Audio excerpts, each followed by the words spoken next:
सबसे बड़ा सिद्धांत होता है। भगवान की लीला का आनंद संसार में अपार है प्यारे। एक एक कथा का आनंद हमारे जीवन का कल्याण करने वाला है। बोलो भागवत भगवान की। श्री सुखदेव जी राजा परीक्षित से कहते हैं, और क्या जानना चाहते हो? जब जाकर के परीक्षित ने कहा, प्रभु जी अब मेरे मन में कोई जिज्ञासा नहीं है, आपने हमें कथा सुनाई, अब अपनी वाणी को विराम करो। जब परीक्षित ने सुखदेव का पूजन किया और सुखदेव ने अपना सीधा हाथ राजा परीक्षित के सिर पे रखा, परीक्षित तो पहले ही मुक्त हो गए, लेकिन श्राप को पूरा करने के लिए गंगा के किनारे बैठे हैं। हे गंगा मूलदंग मुखा और दशते तक्षको पादो। आज गंगा जी के किनारे परीक्षित बैठे हैं। तक्षक नाग आ रहा है और परीक्षित के पैर में डस करके चला गया। कहां डस के चला गया? पैर में। दशते तक्षको पादो, परीक्षित के पैर में तक्षक ने डसा महाराज, और परीक्षित की मुक्ति हो गई, परीक्षित का उद्धार हो गया। जो परीक्षित के पुत्र हैं जन्मेजा, क्या नाम है? जन्मेजा परीक्षित के पुत्र हैं। जब उसने सुना कि मेरे पिता को सर्प ने डस लिया, अपने पिता का क्रियाकर्म किया और जन्मेजा ने सर्प यज्ञ किया, और उस यज्ञ में अनेकों सर्प आकर के जलने लगे, भस्म होने लगे। सबरे देवता घबराए, ऋषि मुनि घबराए। जब जाकर के सुखदेव के पिता वेदव्यास जी के पास पहुंचे, हे प्रभु इसको शांत करो। जब सुखदेव के पिता व्यास जी आए और जन्मेजा को देवी भागवत की कथा सुनाई। कौन सी कथा? देवी यज्ञ कराया। याद करना, बाप ने बेटे का उद्धार किया और बेटे ने बाप का उद्धार किया। क्यों? क्योंकि व्यास जी के पुत्र हैं सुखदेव जी और जन्मेजा के पिता है परीक्षित जी महाराज। तो सुखदेव ने उद्धार किसका किया? परीक्षित का उद्धार किया। और परीक्षित के पुत्र हैं जन्मेजा और सुखदेव के पिता हैं वेदव्यास जी। आज व्यास जी ने जन्मेजा को देवी भागवत की यज्ञ कराया महाराज। तो बाप ने बेटे का उद्धार किया और बेटे ने बाप का उद्धार किया। दोनों ने एक दूसरे का उद्धार किया। जो हमारे जीवन का उद्धार करे वही संसार में श्रेष्ठ है। प्रेम से बोलो जय जय श्री। और ये भागवत उद्धार ही करती है, ये हमारे जीवन का कल्याण ही करती है। जो प्राणी मन से भागवत की कथा को सुनता है, मन से भगवान के चरणों में अपने जीवन को समर्पित कर देता है, भगवान उसकी महिमा को संसार में बढ़ा देता है। प्रेम से बोलो जय जय श्री। ये आनंद है भगवान कृष्ण की कथा का। जब जब कथा होती है तब तब हमारे जीवन का आनंद बदल जाता है साहब।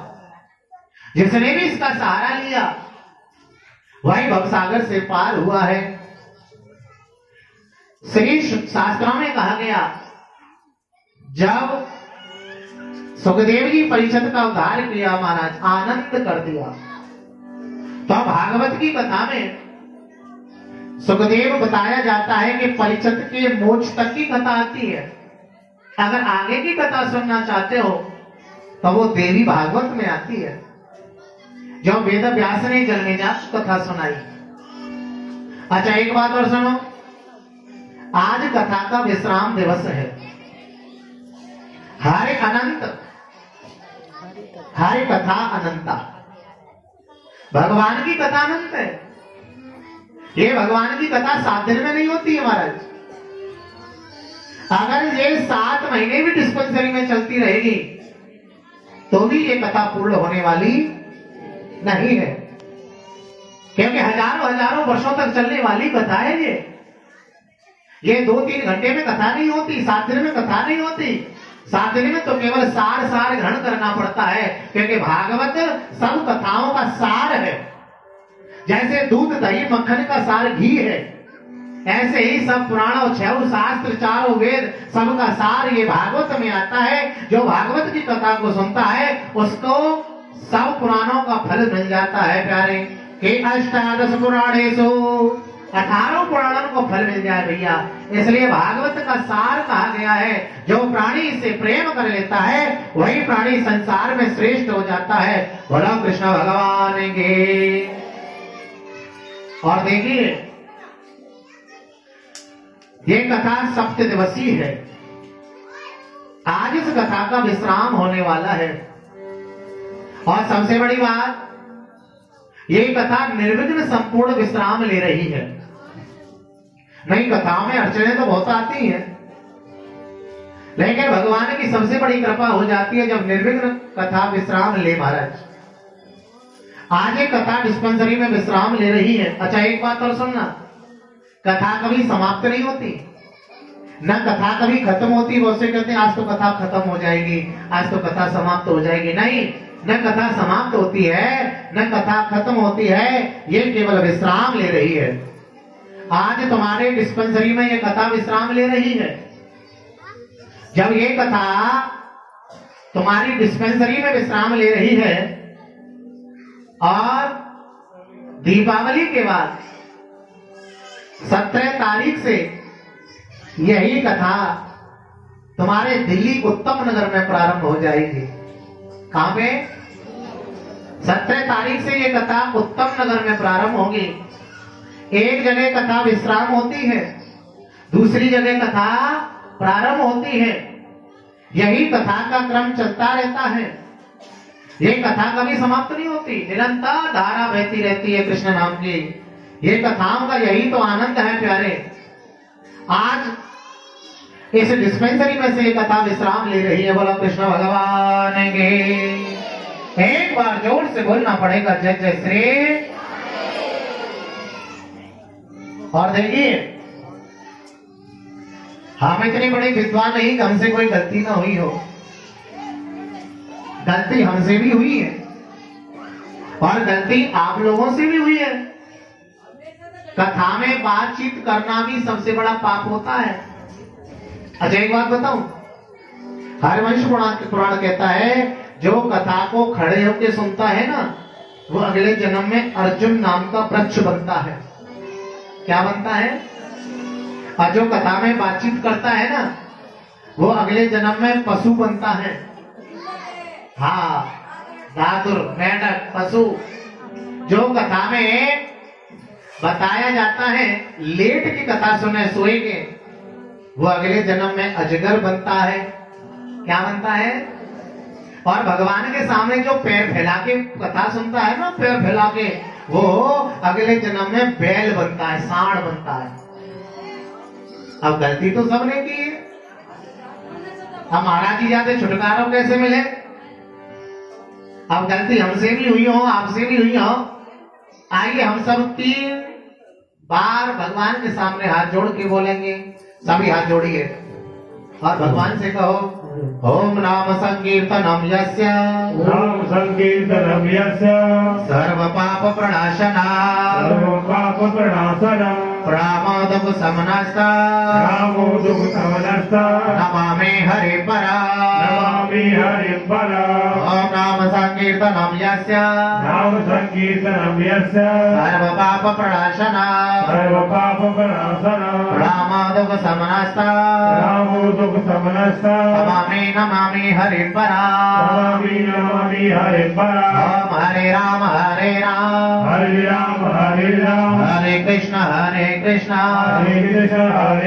ओम मंत्रहीनां क्रियाहीनां भक्तिहीनां जनार्दनं यत्पूजितं मया देवं परमूढं तदस्तमे आवाहनं न जानामि सर्वार्चनं पूजा चैव न जानामि। क्षम्यतां परमेश्वर, क्षम्यतां परमेश्वर, क्षम्यतां परमेश्वर। बोलो हे प्रभु, इस कथा में जो भी हमसे जाने अनजाने अपराध हुए हो, आप हमें क्षमा करें। बोल कृष्ण भगवान की। अब भगवान से क्षमा मांगी, अब कोई कछु नहीं बनेगा, चिंता न करो। हाँ, भगवान से क्षमा मांगना ही तो सबसे बड़ा आनंद है। अच्छा, कोई भी पूजा पाठ करो, भगवान की भक्ति करो, अर्चन करो, तो बार बार भगवान से क्षमा मांगते रहो। कहे प्रभु जो भी हमसे गलती हो आप हमें क्षमा कर दो, भगवान आपको क्षमा कर देंगे। यही तो क्षमा दान का आनंद है प्यारे। बोलो कृष्ण भगवान की। अब ये कथा विश्राम ली है, सब लोगों ने क्षमा मांगी है। लेकिन एक बात बताएं, हम यहाँ पहली बार आए, लेकिन यहाँ आने के बाद पता चला कि यहाँ के माताओं में बड़ी जागृति है, भक्ति है प्यारे। आज बड़ा आनंद हुआ है इस भक्ति भाव को देख करके। हम तो भगवान से यही प्रार्थना करेंगे बार बार कि हे ठाकुर जी, यहाँ के भक्तों में केवल अपनी भक्ति को बढ़ते रहो और आपके नाम का आनंद जो होता रहे, क्योंकि संसार में न कुछ कोई लेके आया है, न कोई कुछ लेकर के जाता है। जो भी है बस यही छोड़ के जाता है। बोलो ठाकुर जी महाराज की। तो मिलन आज तक था हमारा तुम्हारा, और रही जिंदगी तो मिलेंगे दोबारा। भगवान फिर कृपा करेंगे तो फिर दोबारा मुलाकात होगी। हर इच्छा है, मिलाने वाला वो है, उसी की कृपा से सब कुछ होता है। आज उसकी कृपा से यह कथा विश्राम हुई और फिर भगवान की कृपा होगी तो फिर भगवान के नाम का आनंद होगा। और देखिए अब व्यास पीठ का पूजन है, आज आरती भी है।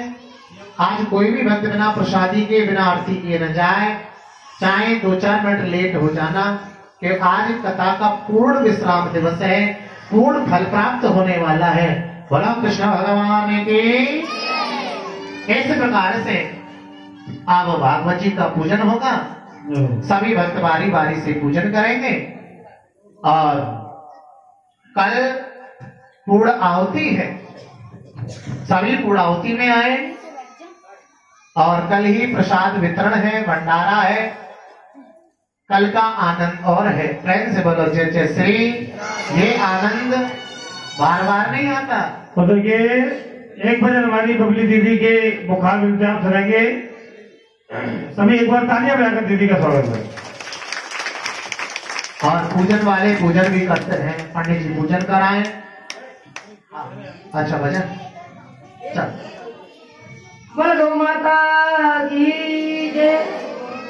गुरुर्ब्रह्मा गुरुर्विष्णु गुरुर्देव महेश्वरा, गुरु साक्षात परब्रह्म तस्मै श्री गुरु नमः। तो देखिए कहते हैं कि कलयुग में गौ माता जगह जगह